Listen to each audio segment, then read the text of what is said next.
In this presentation, we discuss about chapter Rebel and the Raj, the revolt of 1856. When we talk about Raj, it means we are talking about the rule of East India Company in India from 1757 to 1857. And Rebel, it basically means sepoy mutiny. In Indian history, we consider it first war of independence. In this chapter, we will try to understand what was the reason behind this revolt, who were the people in that revolt, how that movement spreaded, how that movement suppressed by company, and reason behind its failure.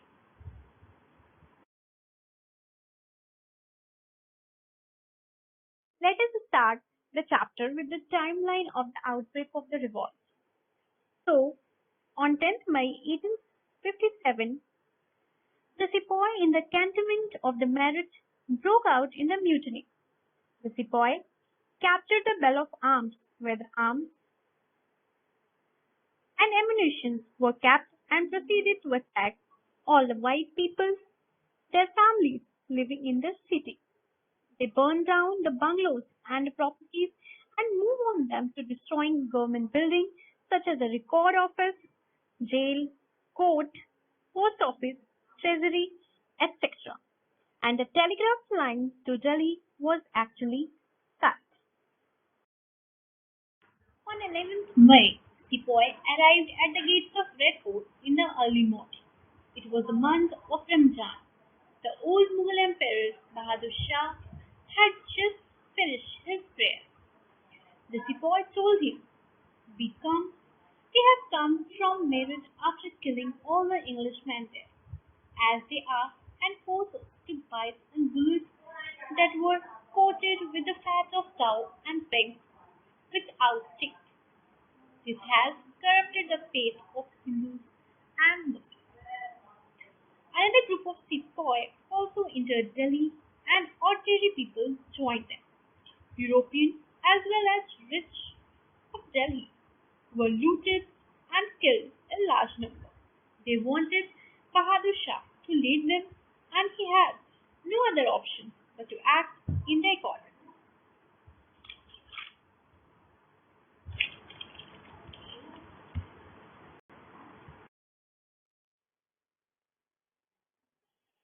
It was now confirmed that Britishers lost the control over Delhi at that time.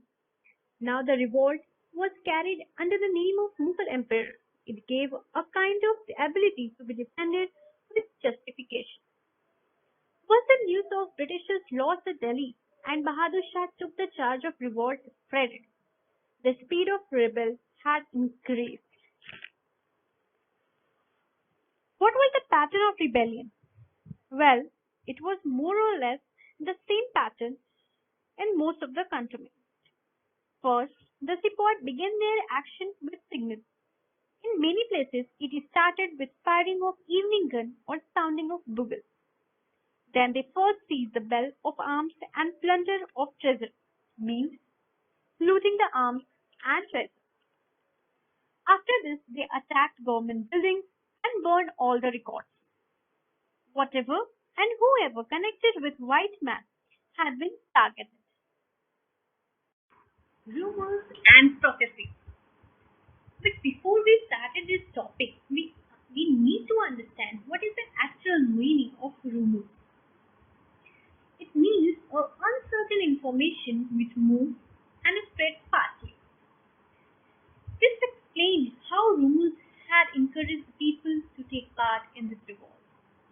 At that time, people of India were not satisfied with East India Company, and they had a fear that this company is putting their social economical life in danger. There was a distress to do that. Sepoy at the gate of Red Fort told Bahadur Shah about the bullets coated with cow and pig fat, and fighting those bullets would corrupt their religion and caste. They were referring to the cartridges of Enfield rifles which had just given to them. Although Britishers tried to explain them that it is not true, but the rumor spread like a wildfire. Another rumor was among the sepoy that the Britishers to, want to and conspire to destroy the caste and religion of Hindu and Muslim. To this end, rumors said that British had mixed the bone dust of cow and pigs into the flour that was sold in the market. So they refused to touch the atta. They, there was a fear that British wanted to convert them into Christianity. There was another rumor that after the 100 years of Battle of Plassey, means on 23rd June 1857, we would get freedom from British rule. Acceptance of rumors depend on the fear and suspicions in the mind. We will understand from here how Britishers had developed that the fear and suspicions in the mind of people of India. Under the leadership of Governor General Lord William Banting, the Britishers adopted policy which had the motive of reforming Indian society by introducing Western education systems and ideas. With the cooperation of other Indian societies, Britishers set up English medium schools, colleges, and universities which taught Western science and liberal arts. The British also established laws to abolish customs like sati and to permit the remarriage of Hindu widows. On a variety of pleas like misgovernment and the refusal to recognize adoption, the British captured Awadh, Jhansi, and Satara. On taking the charge of this territory, British introduced their own system of administration, their own laws, and their own method of land settlement and revenue collection. These events have created a sense of fear and suspicion that British wanted to destroy their socio-religious customs and replace by a system that was aligned to them. The perception was aggravated, means increased by the activity of Christian missionaries, which was forcing people to convert their religion.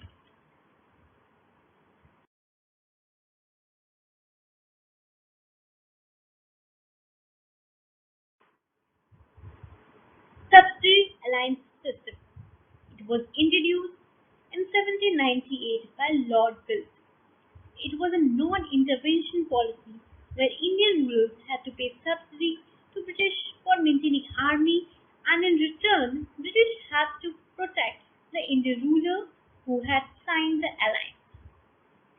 But the system was proven to be used to annex the territory. There were four types of arrangements possible in this. Princely state rent British army by giving some amount of money.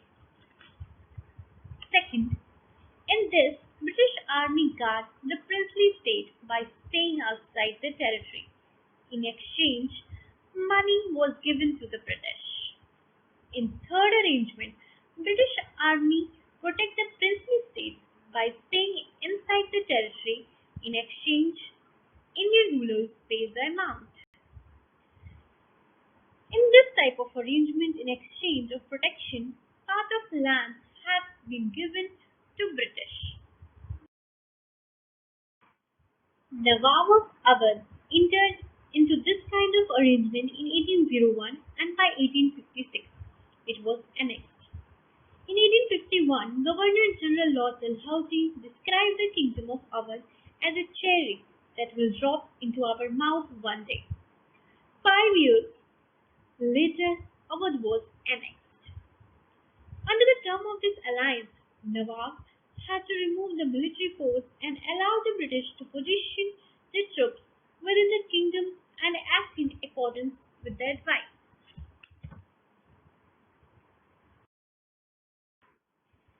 British were interested in Awadh for its soil as it was good for growing indigo, cotton, and quite ideally located for trade.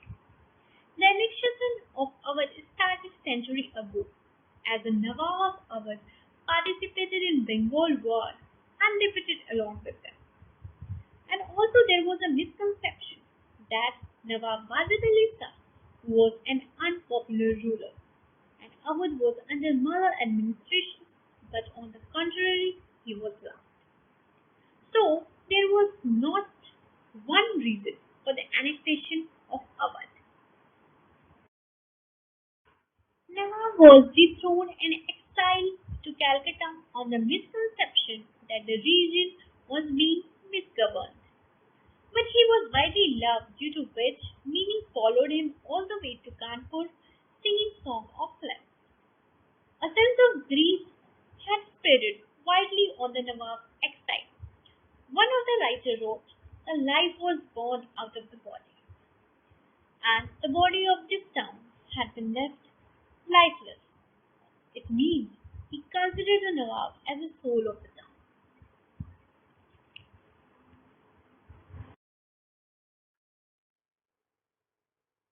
In Awadh, the revolt became an expression of a popular resistance to an alien authority.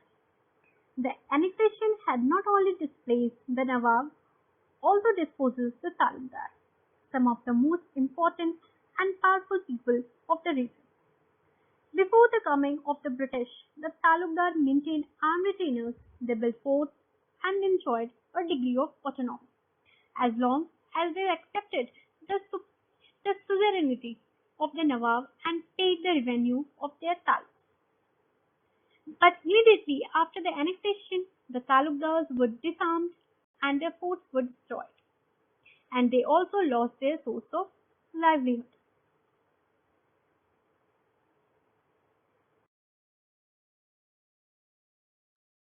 The British land revenue policy further undermined the position and authority of these traditional leaders who were Talukdars. So, after the annexation, the first British revenue settlement, known as the Surbhi settlement of 1856, was based on the assumption that the Talukdars were interloped with no permanent stake in the land. They established their hold over land through force and fraud. The Surbhi settlement proceeded to remove the Talukdars wherever possible, and figure shows that in pre-British times, Talukdar had held 67% of the total number of villages in Awadh. By the Surbhi settlement, this number had came down to 38%.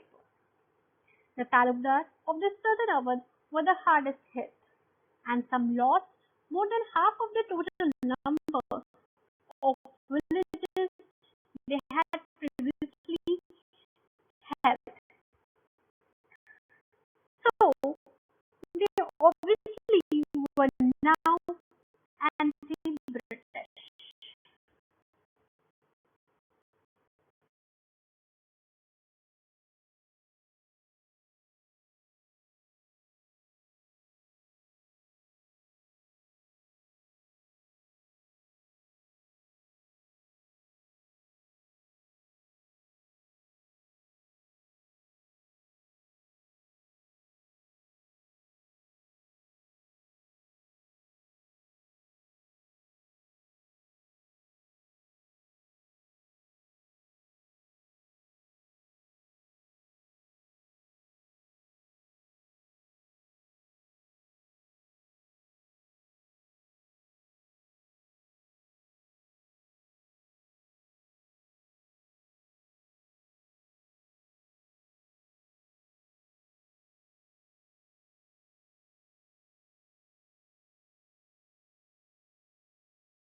The British land revenue officers believe that if they remove the talukdar, they have been able to settle the land with the actual tillers and the owners of the soil and reduce the level of exploitation of the peasants, and in return they would also increase the revenue of the state. But in practice, this didn't happen. One, the revenue flows for the state increased But the burden of the demand of this increased revenue on the peasants didn't decline.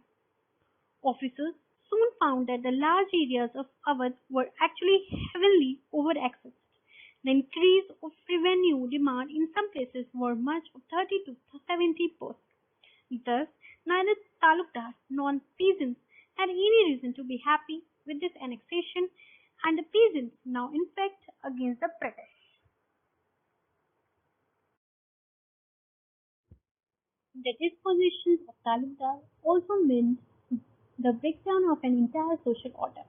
The Talukdars of the peasants were tied up by the ties of loyalty and patronage, and in pre-British times the Talukdars were officers, but many of them also appeared to be generous father figures.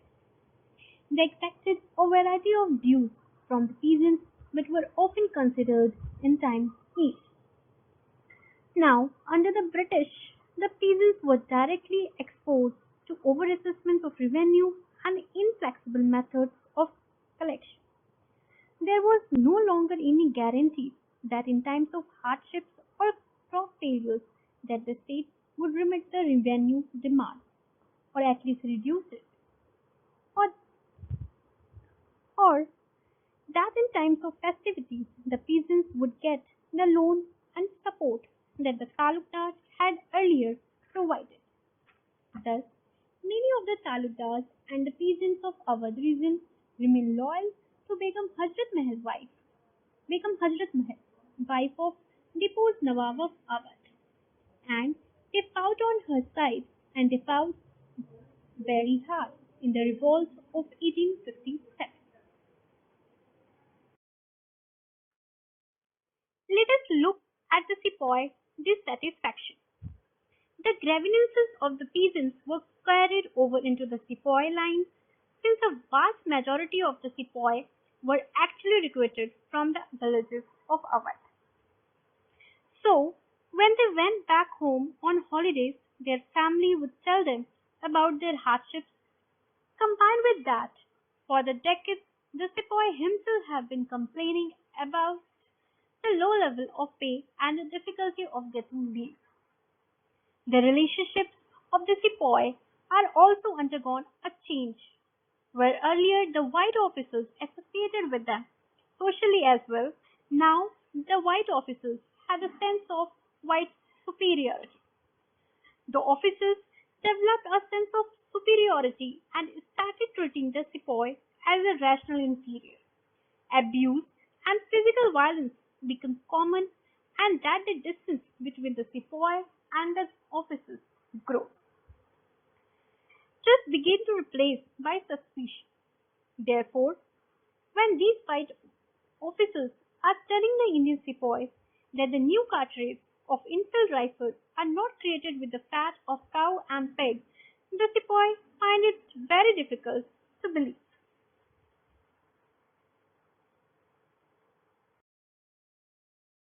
This is only the first part of this chapter. Further topic will be discussed in the upcoming presentation. Thank you.